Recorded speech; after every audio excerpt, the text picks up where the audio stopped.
Conversations across time. Conversations across time. Conversations across time. Conversations across time. Conversations across time. Conversations across time. Conversations across time. Conversations across time. Conversations across time. Conversations across time. Conversations across time. Good evening, and this is the second half of a conversation that most of you heard last week. This is Conversations Across Time. Our guest tonight, former State Representative Barrett Josephs, who is co-host. Seated next to Barrett Josephs is Justice Oliver Wendall Holmes. Seated next to Justice Holmes is Elizabeth Barrett Browning. Welcome. And seated next to Elizabeth Barrett Browning is Tupac Shakur. Now, last week, we were having a discussion, and it was very heated because we were trying to establish some understanding in terms of how you, Ms. Browning, and you, Mr. Shakur, both being poets and both having such similarities in terms of your idea of using your art as critique, as social commentary on governmental policies. The similarities between you two were striking to Babette and to me, and actually to Justice Holmes. And Justice Holmes, we were beginning to ask you some questions about some of the decisions that you rendered. But I believe first that for benefit of our audience, this is a controversial show, and I believe Ms. Browning was feeling, as the kids say, some kind of way. So what we're going to do is just take a moment to address that. And that is to say that what we strive for in this show is to have controversy. And looking back on the lives of both you and Mr. Shakur, we are able to see more similarities than differences. I think it's important now for us to get to some policy decisions, and certainly some policies that were led to by some decisions that Justice Holmes made. So let us take a moment and look at that and consider how the two of you would feel and how you do feel as poets, as artists, as social commentary on the decisions that Justice Holmes rendered in the Shennick case. And that was a case in 1917 having to do with the decision that you wrote, Mr. Holmes, and I think I'd like to quote that language, is that you said Congress, and you always deferred to Congress, had the power to forbid the publication of speeches and leaflets that interfered with the draft. Now here we're talking about World War I.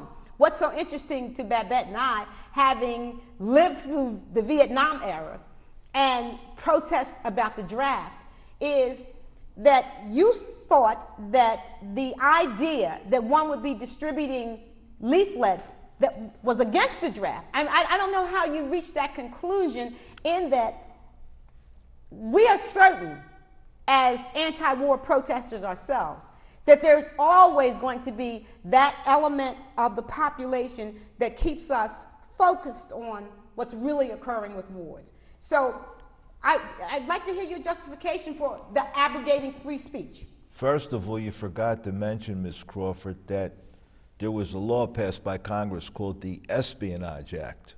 I'm so sorry, you're correct. And by passing out that literature that told young men not to sign up for the draft was a direct violation of the Espionage Act. I did not say that they could not pass out literature if there hadn't been any act of Congress forbidding it. But I did say that in a time of war, Congress had the right to pass an act to protect the general welfare, and by passing out leaflets telling young men not to serve in our military, it represented, as you said, a clear and present danger. No, you said that. Well, yes, she quoted me. You're right. So just let me finish 1 second. So if Congress had not passed the act, and Mr. Shennick, it was right in this area, in fact, had been passing out that literature, I would have defended his right under the First Amendment. But because of the Espionage Act and the war, it became a clear and present danger. 4 months later, another case came up called the Abrams case, which the court upheld the conviction of a man passing out communist literature, and I dissented because it didn't violate the Espionage Act, in my opinion, and it didn't represent a clear and present danger. So then, what about these leaflets that they were passing out, telling these young men not to enlist, not to show up for the draft, not to enlist, not to join the war effort, all the things they were telling them not to do? You saying that them not joining presented a clear and present danger? If every man followed that, I don't know how but what about the persuasive, clear and then there present wouldn't be danger an to the army. people? What about the clear and present danger to the young men who were signing up to get shot?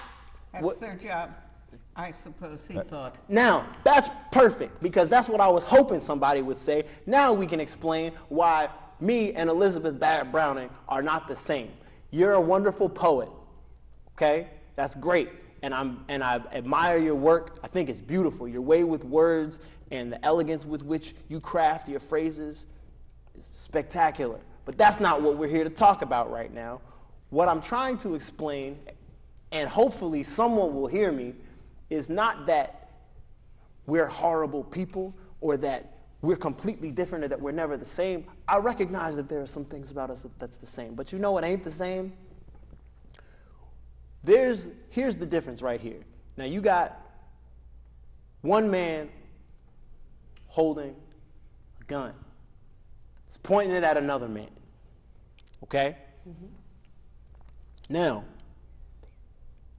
the man holding the gun is clearly not the same as the man who the gun is pointed at. Now you have a third person on the side saying, oh man, don't do it, don't do it, don't shoot him. He deserves to live. He ain't do it, it wasn't him. Now, that third man, you could say he's doing the right thing. Okay, but what you can't say is that third man is the same as the man who got the gun pointed at him. That ain't the same. And that's all I'm trying to explain. It's not that we disagree, we just in different positions. But the third person didn't have to say anything. I want to go back to... So what, you want, a cookie?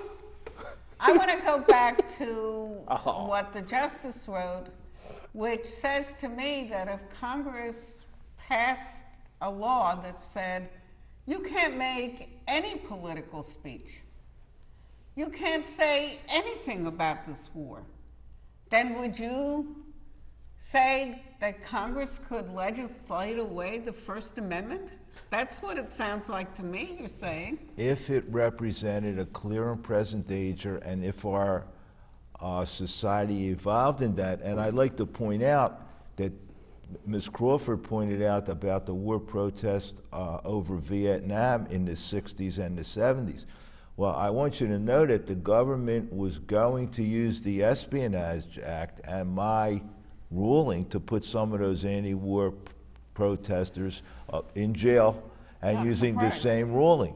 So what we're saying is, what is more important? And this is the age-old law and philosophical question: security or freedom? And where do we draw in the law? Maybe what we're saying is what's more important, the First Amendment to the United States Constitution or some bill that's passed by Congress or a state legislature. It's not, Well said. It's not absolute. The First Amendment was never intended to be absolute. It's not absolute. It's a shame, I know that, and I'm Well- always sad about it. But the interesting thing about that is the First Amendment, the notion of it has to do with the protection of political speech.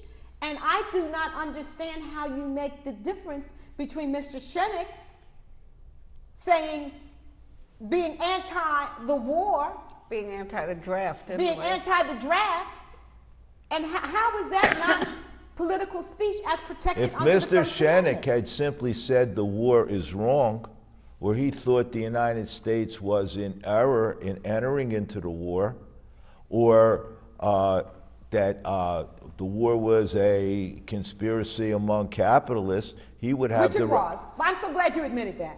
Yes. But he would have the right to say it. But he does not have the right Justice to Holmes tell said that. young men not to join the military How do you because. distinguish? Well, he can If you express say he can this- express his opinion against the say war this- without saying don't join This the army, war is but violate. wrong, but go fight. That doesn't make any sense. And see, Well, this that's right an here, this individ- is why, see, what y'all are doing right now, this is, again, why none of this is actually real, right? None of this is real because what you're doing right now is you're arguing, ultimately, you're just arguing semantics in a room safe, far away from anyone who's actually going to have to deal with the consequences. I want to say this, Mr. Shakur, because this is the reason that we have this discussion with Justice Holmes.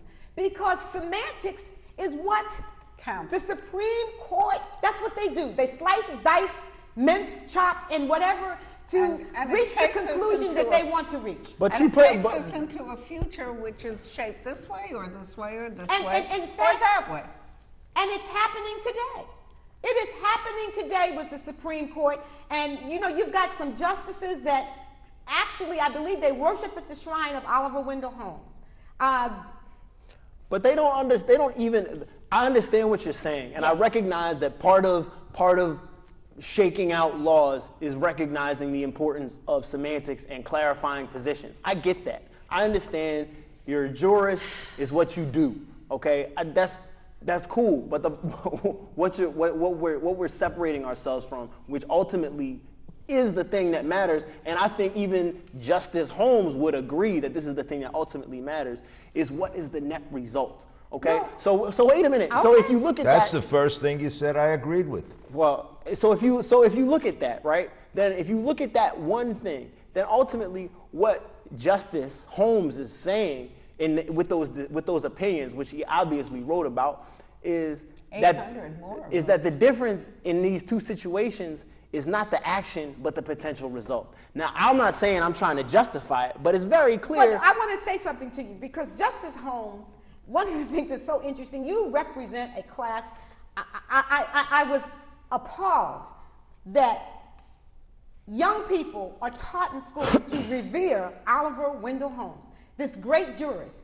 And this great jurist, you were an elitist, you believed in capitalism, and you actually supported the oligarchy that we are now a part of, because that's what's going on. Well, he said Congress could curtail the Constitution by passing legislation. If it's a clear and present danger.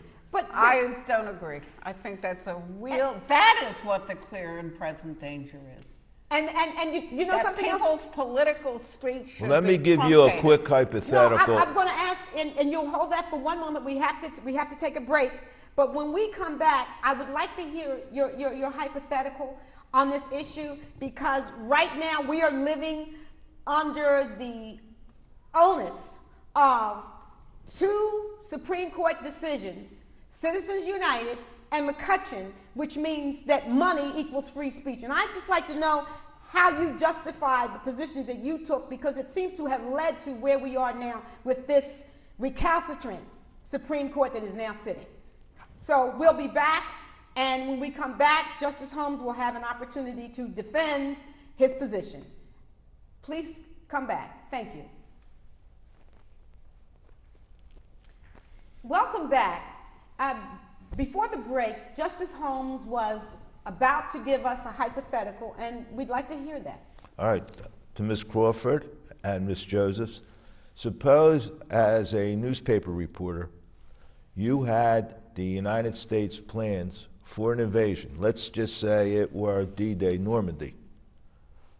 Would you publish those plans even if you knew that that would affect the invasion and cause millions of young men to lose their lives? That's not really the question. I think the question is, if I publish them, would I get punished, or would I be allowed to do that should you be under the punished? First You're Amendment? right. Should you be allowed to do it under the First Amendment, and should you really, be punished? I kind of believe in an absolutist First Amendment.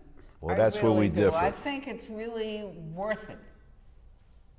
So in other words, 1 million young men could die for the defense of freedom of the press. And if we leaked all the things like Snowden did, that's Like perfect. WikiLeaks, like Yeah, Snowden, that's like- perfectly all right.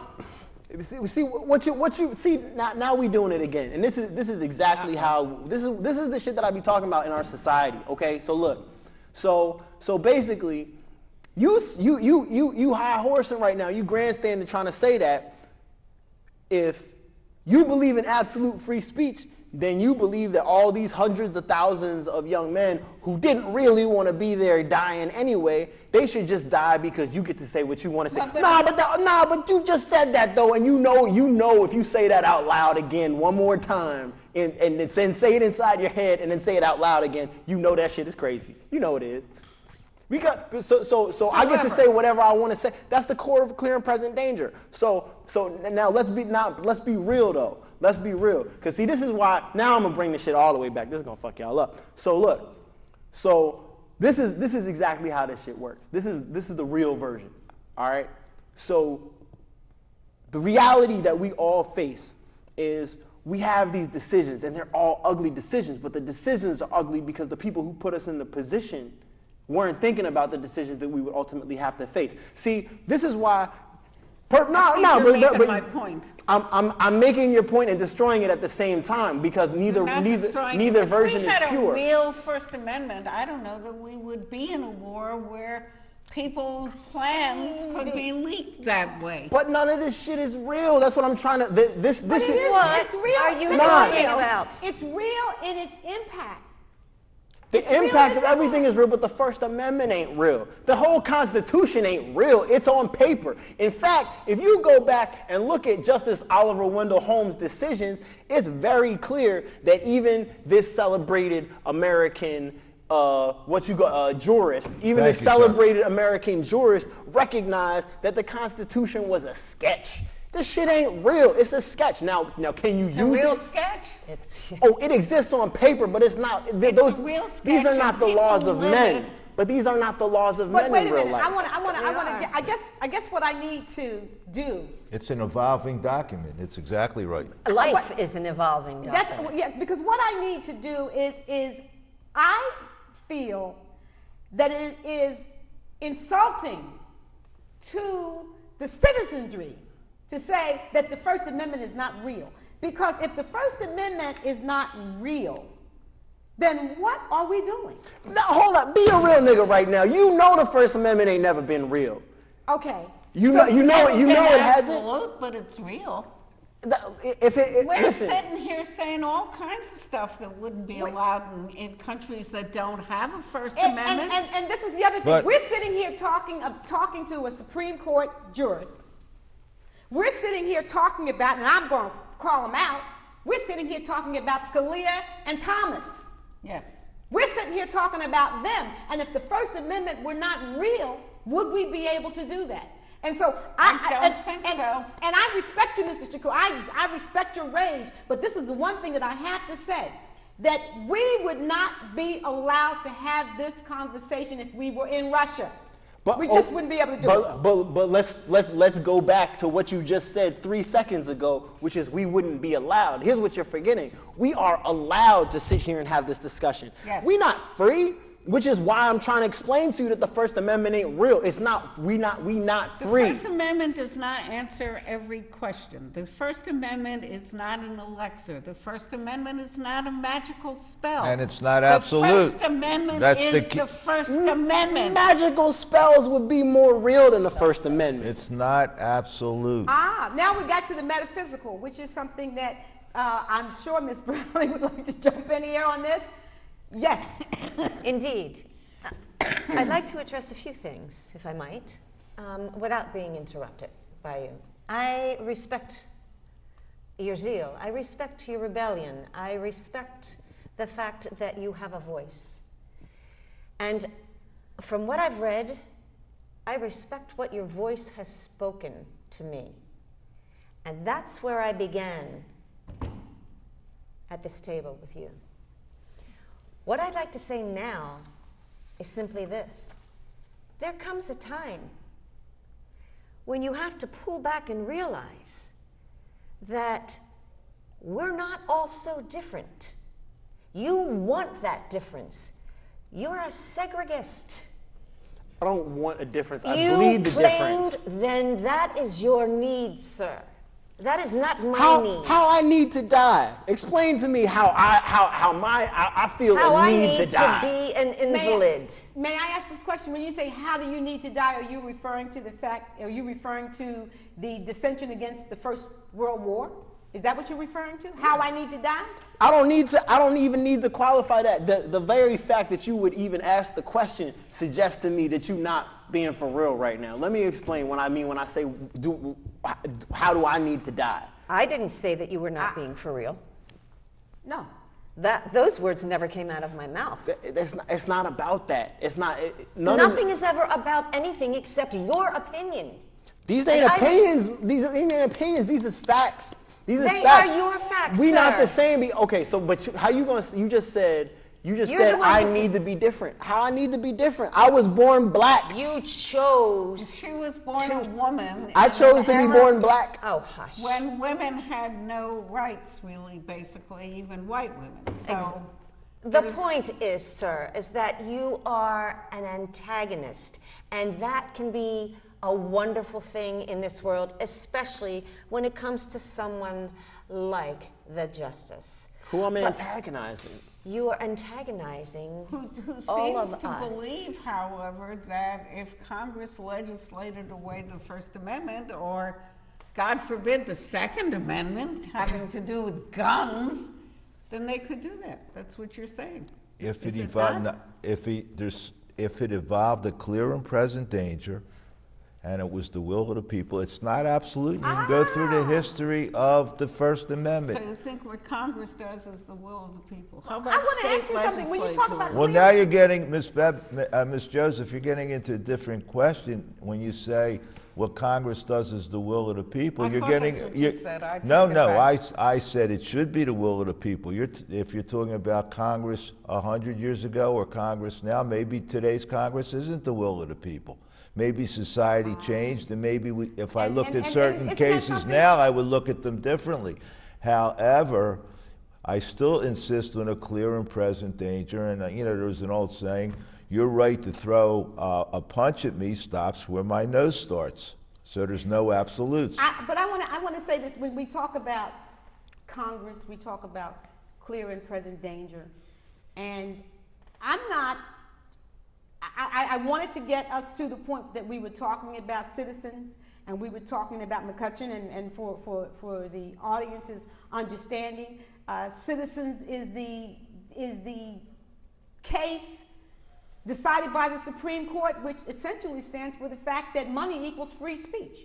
But that's always been true. How is that new? Why are we even talking about that? It's codified now. This decision codifies something. It's always been true. It made a big difference. It made a big difference in the way campaigns are conducted. Ms. Joseph, It's made a difference in the way they're conducted, but it hasn't changed the results. Ms. Joseph, Yes, you're it does. the absolutist on the First Amendment. And if I interpret the Citizens United decision, Scalia and Kennedy were also absolutists on the First Amendment.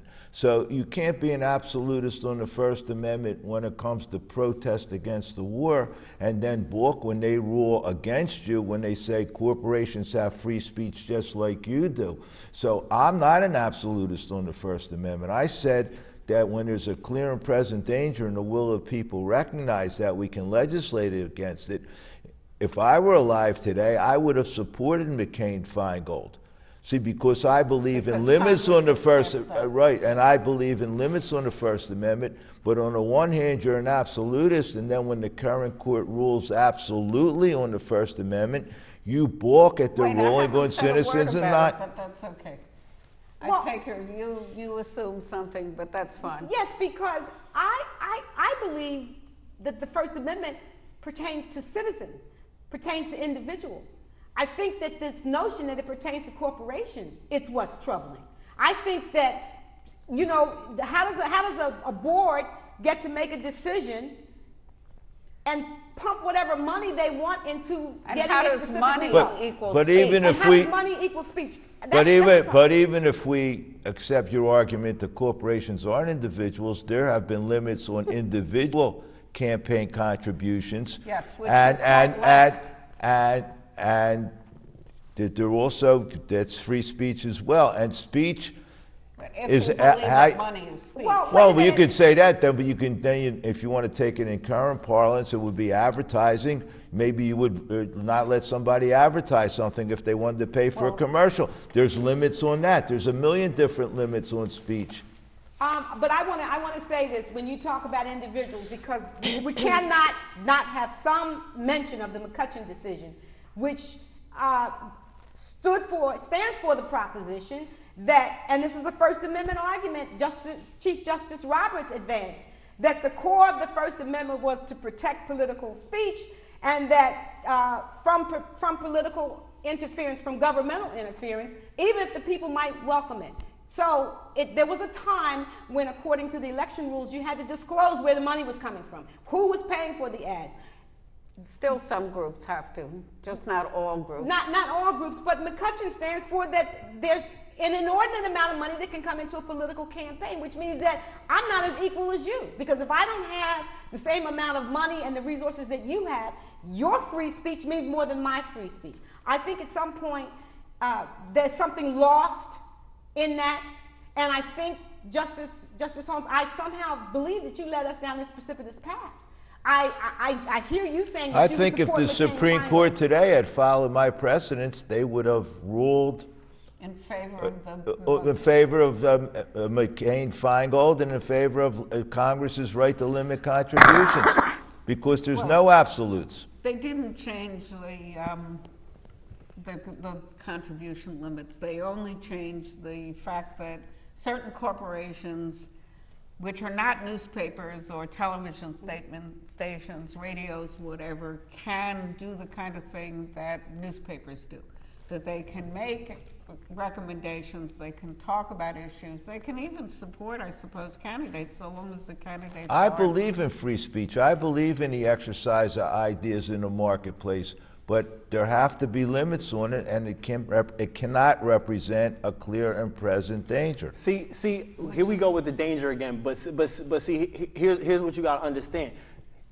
You're talking about this recent ruling with McCutcheon and all of that. You talking about it as though you think it's a bad thing, which I understand why on the surface it's bad. Okay, I get that. But again, once you actually look at the impact, to me, I don't really know. Like, I'm not sure it's bad because now we actually telling the truth. See, if you really look at it, this money has always been speech. Well, let me ask you this: when was the last time you heard of a revolution that didn't get financed? Well, okay. Right. So therefore, it's not new, right? So if we recognize that money is speech and that money is what ultimately makes these decisions, now at least we can be real about it. Now what remains to be seen is what's going to happen. Will people actually recognize the fact that, okay, so you got this set of people who are clearly openly using their money to make decisions? I feel like we are actually closer to revolution than we've been in the last 40 years. And we really may very well be there. Here's what we need to do, though. We need to take a break. We need to come back next week. I mean, this is unusual that I would invite a panel back for the third time, but I think that we're just beginning to scratch the surface of some very important issues. We do look forward to you coming back and participating in a most interesting conversation with some of the most interesting people that have ever graced the face of this earth. And thank you so much. Conversations across time, conversations across time, conversations across time, conversations across time, conversations across time, conversations across time, conversations across time, conversations across time, conversations across time, conversations across time, conversations across time, conversations across time, conversations across time, conversations across time, conversations across time.